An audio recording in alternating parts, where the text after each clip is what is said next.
recibir la palabra de Dios en dos actitudes o en dos condiciones. Podemos recibir la palabra de Dios en la carne o en el espíritu. Si la recibo en la carne, tal vez será un mensaje más de los miles que recibimos y escuchamos en el trayecto o el transcurso de un año. Pero si recibimos la palabra en el espíritu, dice la palabra que ella va a dar fruto. Y eso es lo que pedimos cada vez que tenemos la oportunidad de reunirnos como iglesia y ser alimentados como ovejas en buenos pastos, en buenos prados, con buena agua, con buen alimento. Dile ahí al Espíritu Santo: háblame, Señor, que no sea una enseñanza más.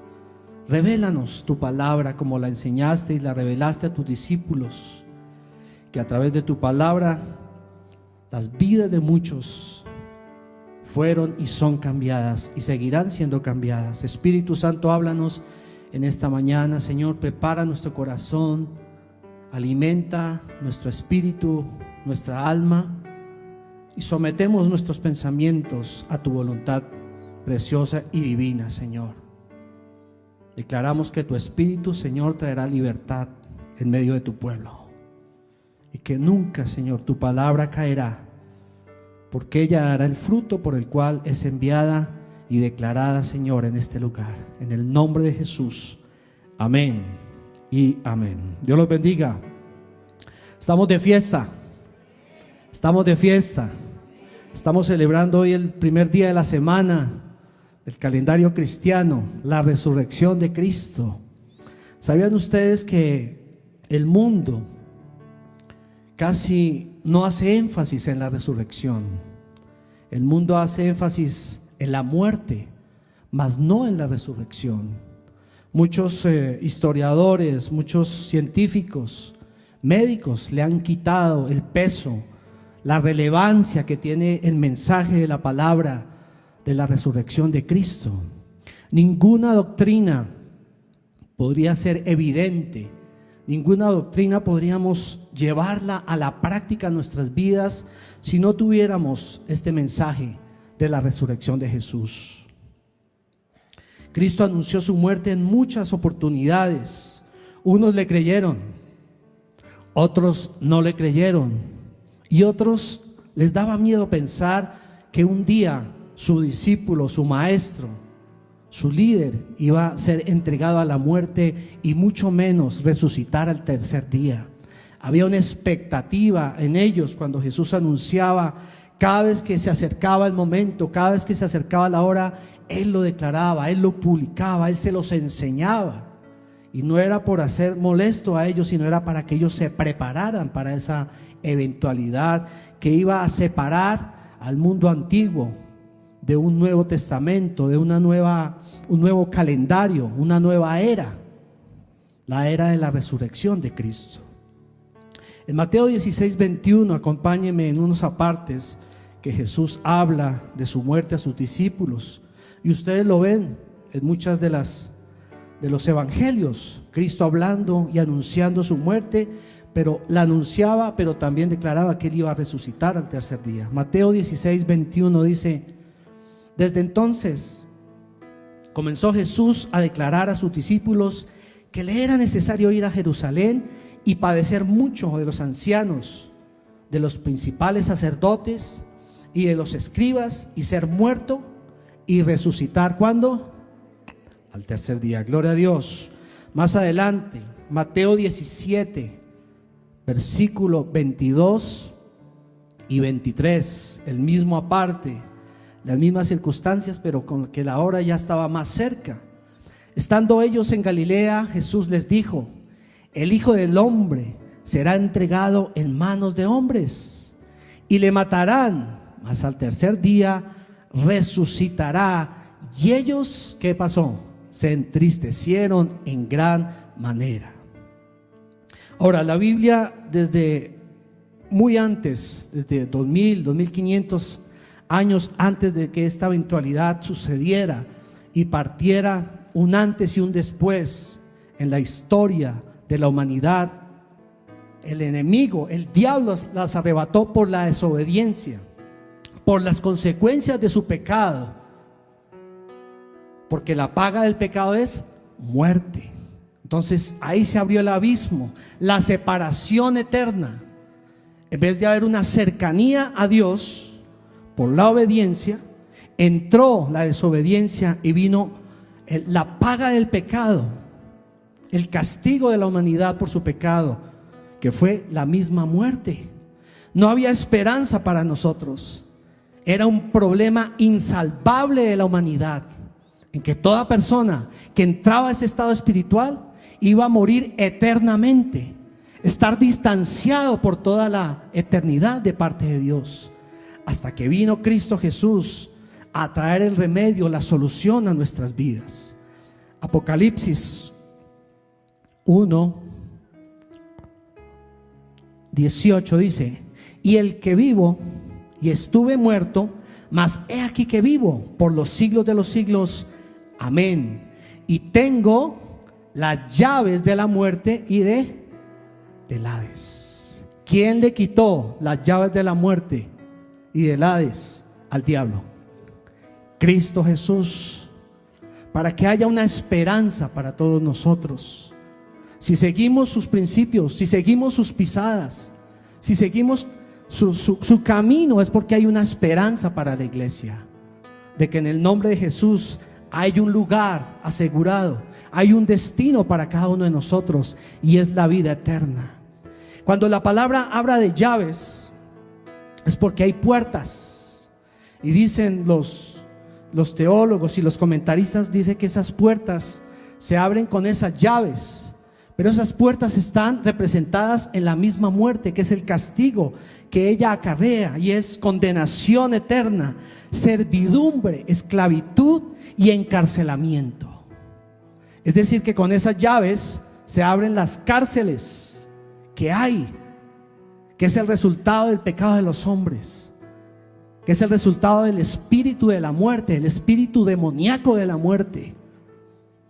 Por eso el enemigo no le gusta que nosotros busquemos del Señor, porque cada vez que buscamos de Dios obtenemos vida y vida en abundancia. Pero cuando retrocedemos, cuando le damos alimento a nuestra carne, estamos dando tregua a que el enemigo pueda opacar nuestras vidas espirituales. Él no quiere que nosotros busquemos de Dios, porque hay cárceles en la eternidad para todos aquellos que no se someten a su voluntad, que no le obedecen, que siguen viviendo a su propia manera, a su propia idiosincrasia, a su propio estilo y acomodo de vida. Por eso Cristo vino a morir por nosotros y a darnos, a entregar esas llaves para que para el pueblo de Dios haya libertad en Cristo Jesús. Declaramos que hay libertad en nosotros, en medio de su pueblo, que ya no vivimos esclavos del pecado. Ese poder de resurrección nos habla de que Cristo venció toda opresión, todo yugo, toda cadena y toda enfermedad. Pero hay otra condición del ser humano, y es que el pecado siempre va a estar ahí acechando al pueblo. El enemigo va a colocar ahí sus redes para atraparnos y traer tentaciones. Y entonces cuando venga la tentación, Nelson, ¿qué debo hacer en la tentación? Todos los días somos acechados, todos los días somos tentados. Y el Espíritu Santo nos dice: Cristo venció al diablo en la cruz del Calvario.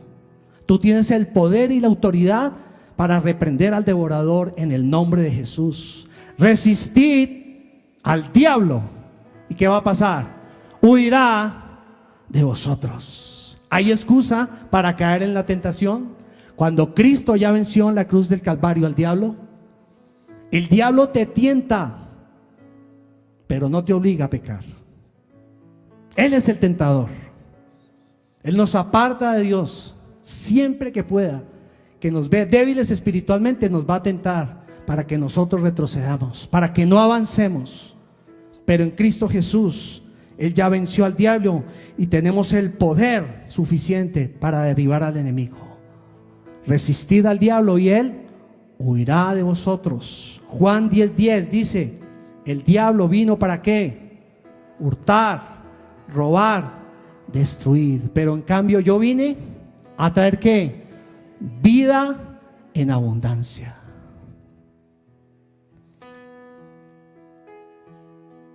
Necesitamos vencer el pecado.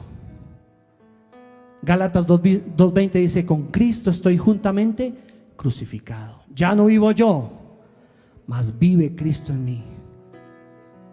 Si seguimos en pecado, van a haber cárceles. Nos están esperando cárceles. Hay cristianos que no han dejado su pecado todavía, que siguen viviendo a su manera, a su acomodo, al como yo pienso, al como yo creo, al como yo siento. Acomodamos el evangelio a nuestras circunstancias. Acomodamos el evangelio de acuerdo a nuestros propios intereses. No nos desacomodamos. No prevalece el Espíritu de Dios sobre nuestras vidas. Y si seguimos en pecado, esas cárceles nos van a someter y nos vamos a convertir en esclavos del mundo, en esclavos del enemigo. Cristo venció al diablo, Cristo venció la muerte. Y el tercer punto: con la resurrección, Cristo afirmó todas sus enseñanzas, porque esta era la señal de la aprobación del Padre de la obra de su Hijo. En Efesios 1:19-20, porque estaban experimentando en ellos el poder de su resurrección, el poder de Dios activado en ellos para predicar a pesar de las circunstancias. No importa lo que viniera encima, si los encarcelaban, los mataban, les cortaban la cabeza, no importaba. Había una presencia sobrenatural en sus vidas. Había un poder real, vivencial, que los hacía predicar, así los mataran. Eso se llama de nuevo. Necesitamos de nuevo para ayunar, para orar, para buscar la presencia de Dios, iglesia. No se trata, vuelvo y repito, de hablar de la resurrección.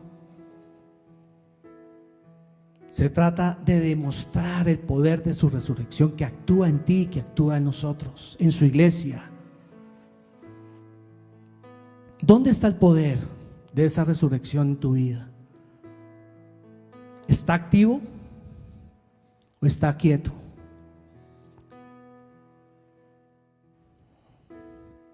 ¿Cómo pretendemos ser buenos discípulos, buenos seguidores, buenos aprendices, una buena iglesia que busque el rostro de Dios, sin tan siquiera hemos experimentado el poder transformador de su resurrección? Queremos al Cristo encarnado, pero no queremos al Cristo resucitado, y mucho menos al Cristo glorificado, que nos demanda más.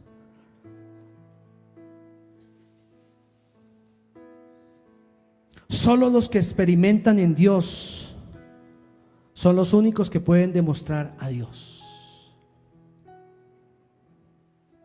En pocas palabras, si no estamos mostrando a un Dios en nuestra casa, pues seguramente fuera de la casa mucho menos. En el trabajo, pues tampoco. ¿Cómo experimentamos el poder de Dios en nuestras casas? Escucho propuestas. ¿Cómo experimentamos el poder de Dios en nuestras casas? Hablando menos, gritando menos y orando más. Ahí se activa el poder de Dios. ¿Amén o no amén? Donde la blanda respuesta quita ¿qué? Más la palabra áspera hace subir el furor. Queremos el poder transformador de Dios en nuestras finanzas, pero tampoco diezmamos. Ahí se activa el poder de su resurrección. Queremos que nuestros hijos se nos sujeten cuando nosotros no nos sujetamos a Dios. Wow. Así es. Con Dios la vida son principios. Con Dios la vida son ¿qué? Principios. Y un principio es una verdad que no cambia. Pero yo el principio lo acomodo a mi manera, a mi forma, a mi parecer. Queremos la bendición, pero no nos queremos someter al Dios de la bendición.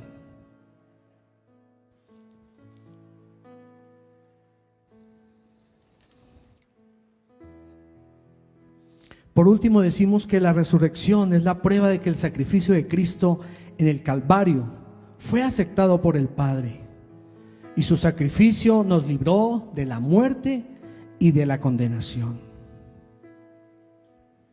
El último grito de Jesús, ese es parte del sermón de las 7 palabras, y con esto terminamos.